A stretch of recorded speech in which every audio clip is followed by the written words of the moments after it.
Fala pessoal, no vídeo anterior nós vimos a relação um para muitos, beleza? Então vamos avançar aqui e vamos ver qual é a próxima relação que nós temos. Nós temos muitos para muitos, beleza? Então vamos ver o diagrama que o autor apresenta. Ele apresenta a classe pessoa e a classe conta com associação de muitos para muitos. Como que isso é mapeado para banco de dados? A classe pessoa vira uma tabela, a classe conta vira outra tabela, e para resolver o problema do muitos para muitos, é criada uma tabela intermediária que vai quebrar essa relação em um para muitos e um para muitos. Notem, pessoal, que aqui no diagrama de banco de dados tem uma seta na pontinha mostrando a dependência, certo? O que significa isso? Que as chaves estrangeiras estão aqui dentro da tabela intermediária e que então essa tabela depende de conta e depende de pessoa, beleza? Então, nós vamos fazer agora a associação de pessoa e conta. Vamos fazer o mapeamento para essa estrutura de banco de dados. Nós vamos ter a tabela pessoa, a tabela conta e uma tabela intermediária para resolver o problema de muitos para muitos. Ok? Vamos adiante aqui então. Então, já trouxe aqui pré-preenchidas as classes, a classe pessoa e a classe conta. Agora, nesse vídeo, pessoal, eu vou manter o mesmo nome, mesmo que eu tenha um conflito de nome aqui, para mostrar para vocês que aquela anotação de name lá em cima resolve, eu não preciso estar renomeando as classes aqui, beleza? São estratégias que a gente pode utilizar quando o projeto compartilha nomes. Então, a primeira coisa que eu vou fazer é interpretar o diagrama, certo? Então, vamos dar uma olhada aqui no diagrama. O que nós temos? O que nós temos aqui? Pessoa se relaciona com muitas contas e conta se relaciona com muitas pessoas, beleza? Então vamos ver aqui como nós fazemos isso. Então aqui o que eu vou ter? A relação. Então relembrando esse conteúdo, eu tirei as relações para nós fazermos de novo aqui, beleza?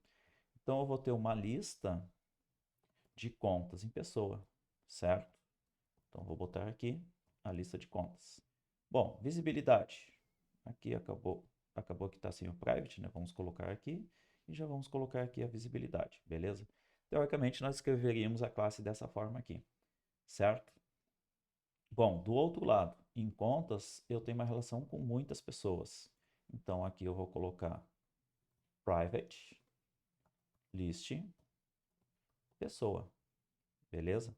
Só vou cuidar com a importação, né, para trazer do pacote que eu quero aqui. Vamos dar uma olhada aqui. É desse daqui que nós estamos vendo agora, certo? Então, trouxe aqui para pegar essa pessoa aqui. Senão o mapeamento não vai funcionar depois. Pessoas, beleza? Então, eu tenho o atributo pessoas que faz a relação de conta com a classe pessoa, certo? E lá em pessoa, eu tenho o atributo contas que faz a relação de pessoa com conta, beleza? É isso que nós temos. Bom, então como que eu mapeio a relação? Vamos dar uma olhada aqui. É uma pessoa com muitas contas e uma conta com muitas pessoas. Então, eu tenho que colocar as anotações aqui do meu mapeamento. Qual que vai ser o meu mapeamento? Arroba many to many. Ele já praticamente detecta aqui, né? E do outro lado, pessoal, eu vou ter a mesma relação. Então, vamos colocar aqui o mapeamento desse atributo lá com a classe pessoa é muitos para muitos, ou seja, estou em conta. Quando eu me relaciono com pessoa, eu tenho muitos para muitos. Quando eu estou em pessoa, certo? Eu vou no atributo contas, que mostra a relação que tem de pessoa com conta, que é de muitos para muitos. Então, eu tenho de ambos os lados anotado com muitos para muitos, ok? Bom, o que eu vou fazer agora? Eu vou personalizar aqui em pessoa. Agora eu tenho muitos para muitos, né, pessoal? Poderia personalizar em pessoa ou em conta, certo? Porque eu tenho muitos para muitos dos dois lados. E aí sai um pouco fora daquilo que eu disse para vocês, que eu gosto de colocar os detalhes do mapeamento do lado muitos. Aqui eu tenho dois lados muitos. E que a forma de mapear essas duas classes para banco de dados é criar uma tabela intermediária. Então, eu não tenho como usar esse padrão, beleza? Na verdade, é um estilo que eu uso. Então, aqui, pessoal, eu vou botar arroba join. Só que agora, ao invés de join column, o que eu tenho aqui no meio? Vamos dar uma olhada aqui. Uma tabela, certo? Então, se eu tenho uma tabela no meio, não vai ser join column agora. O que eu tenho aqui no meio agora é um join table, beleza?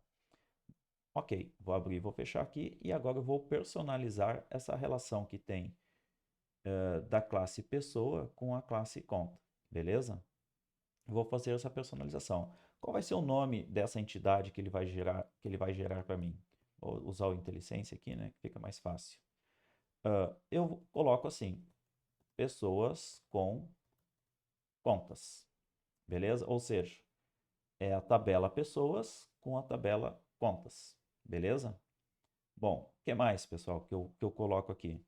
Estou personalizando a relação que eu tenho da classe pessoa com a classe conta, que é muitos para muitos, beleza? Estou fazendo essa personalização, não esquecendo o que eu estou fazendo aqui. Qual vai ser a minha join column, certo? E aí eu coloco aqui qual vai ser a minha join column, ok? Estou usando a IntelliSense a meu favor e nomeio ela. Então, qual que vai ser a minha coluna de junção, certo? Vai ser pessoas, underline, ID. Pessoal, eu ainda não botei nenhuma anotação aqui em cima, depois eu tenho que fazer essas anotações, senão não vai funcionar esse mapeamento, tá? Só estou colocando aqui a personalização dessa join table aqui, certo?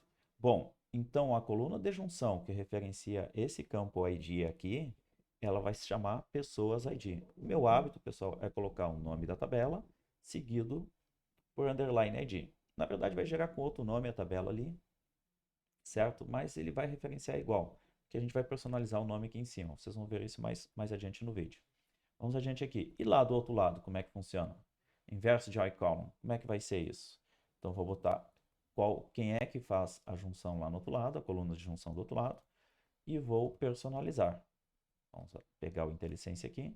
Lá do outro lado, vai ser a coluna que vai fazer junção nessa tabela, vai ser contas, porque referencia a tabela contas, e o campo ID. Ou seja, vamos dar uma olhada aqui. O nome da tabela de junção vai se chamar pessoas contas. A coluna que representa a chave estrangeira, que vai referenciar esse campo ID, vai se chamar pessoas, que vai ser o nome da tabela, underline ID, que é o campo que eu estou usando aqui, o nome para o campo. E lá no outro lado, quando eu estiver em conta, eu vou ter o quê?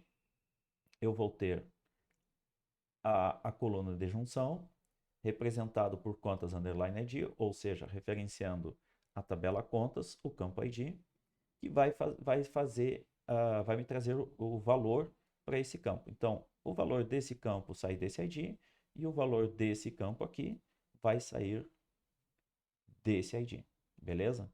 Então, eu fiz essa personalização aqui do lado da classe pessoa. Então, vou lá na classe conta e vou dizer o seguinte, olha, já fiz essa personalização. Então, vou botar aqui mapped by, já trouxe ali no IntelliSense, e digo qual que é o atributo lá na classe pessoa que eu fiz essa personalização. Então, vou dar uma olhada aqui, é contas. Vou copiar e vou colar aqui.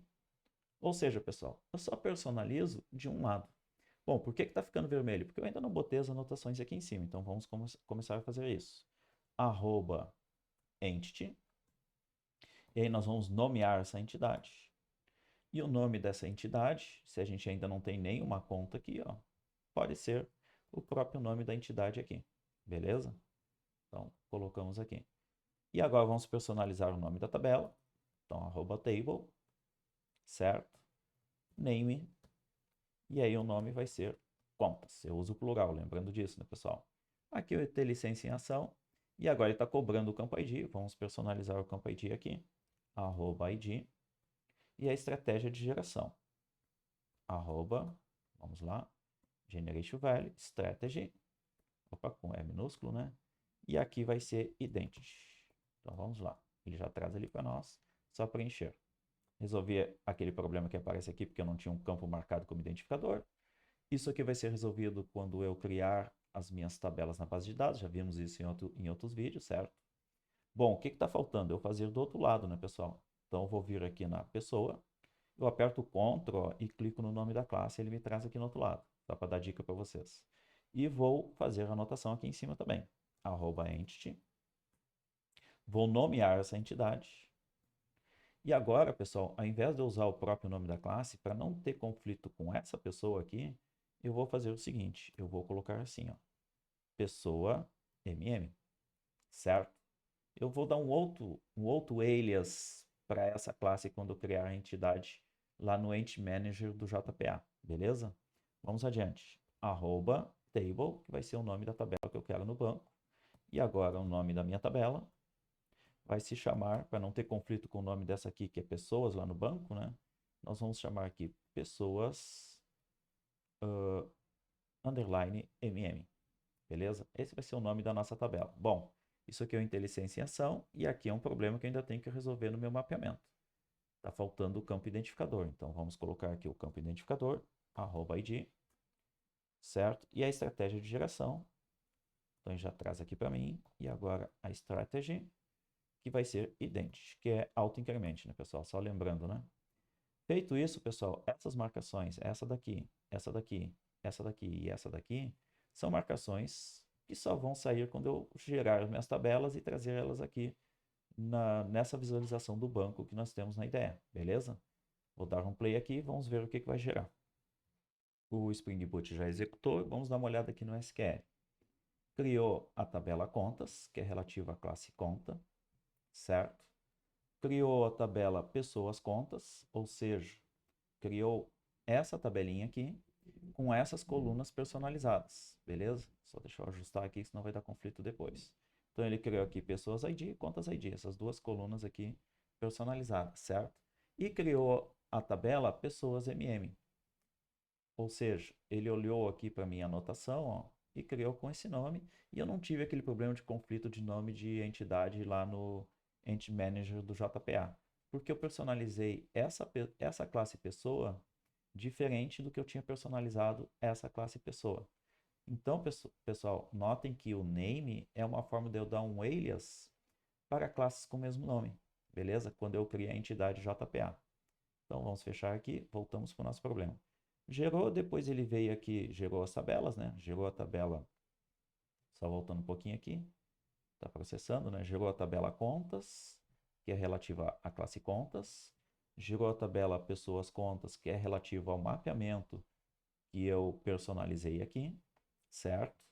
Gerou a pessoas MM, que é o nome que eu dei para a tabela na classe pessoa, ok?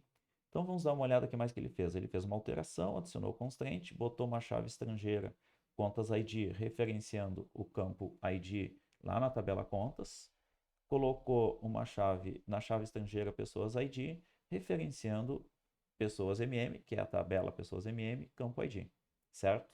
Então tá tudo correto, só vamos dar uma olhada aqui para fazer a análise por aqui.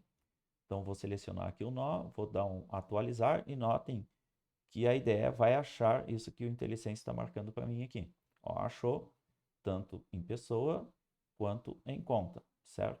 Aqui em conta ainda ficou alguma coisinha que eu tenho que ajustar. Bom, vamos adiante aqui. Criou a tabela contas, referente à classe conta. Então, criou essa tabelinha aqui. O que mais? Criou a tabela pessoas MM, está aqui a pessoas MM, certo? E criou a tabela pessoas contas, está aqui a tabela pessoas contas. Se eu der uma olhada em contas, eu tenho duas colunas, que é o ID e o saldo. Então vamos aqui em conta, ID e saldo, beleza? O que mais? Se eu der uma olhada aqui em pessoas MM, que é a tabela que criou relativa a essa classe pessoa, certo?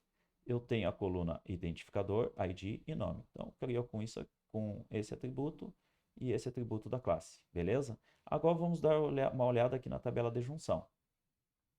Então, eu tenho pessoas contas, ele criou duas colunas, pessoas ID, que é uma chave estrangeira, e contas ID, que é uma chave estrangeira. E se eu der uma olhada aqui nas chaves, eu tenho contas ID referenciando a coluna ID lá da tabela contas e pessoas ID referenciando a coluna ID de pessoas MM, ou seja, esse campo ID dessa tabela nessa classe, ok? Então tá tudo certo, pessoal. Beleza? Só vamos resolver esse probleminha aqui de contas aqui, porque ele não está achando no meu mapeamento. Não era um problema, tá, pessoal? Era só a ideia que ainda não tinha atualizado aqui, ela se atualizou, tá tudo ok?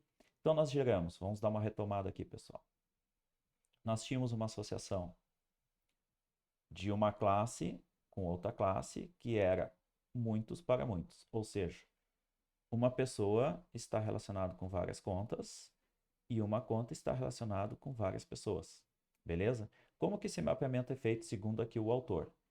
A classe pessoa vira uma entidade em banco, a classe conta vira uma entidade em banco e é gerada uma tabela intermediária.